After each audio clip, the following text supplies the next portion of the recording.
Oğlum Deniz, ben geldim. Bütün kalbimle seviyorum. Bir bebeğimiz daha olsun diyor, hamile derim sana. Herkese merhabalar arkadaşlar, kanalıma hoş geldiniz. Uzak Şehir dizisi yeni bölümünde Cihan ve Alya'nın bir süre içinde yaklaşma sahneleri dizimize damga vuracak ve sezonun sonunda bir bebek haberi gelecek.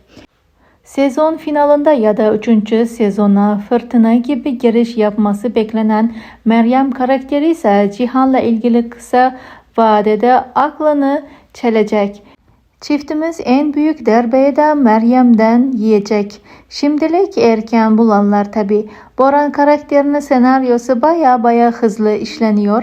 Ecmel'in babası olduğunu öğrenmesi hemence kalkar kalkmaz düşman olmasa akıllara erken veda mı edecek sorusunu getiriyor. Eğer senaryo bu şekilde hızlı olursa sezon finaline görmez. Benim tahminim tabii ki de bu. Zerrin konağa getirildi. Kaya bebeği öğrenmiş. Set fotoğraflarından mevcuttur.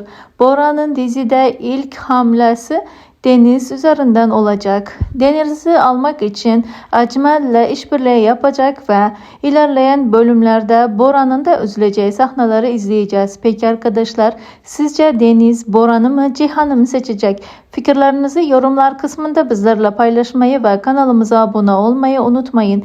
Yeni analizler en kısa sürede sizlere gelmeye devam edecek. Şimdilik hoşça kalın. Allah'a emanet olun.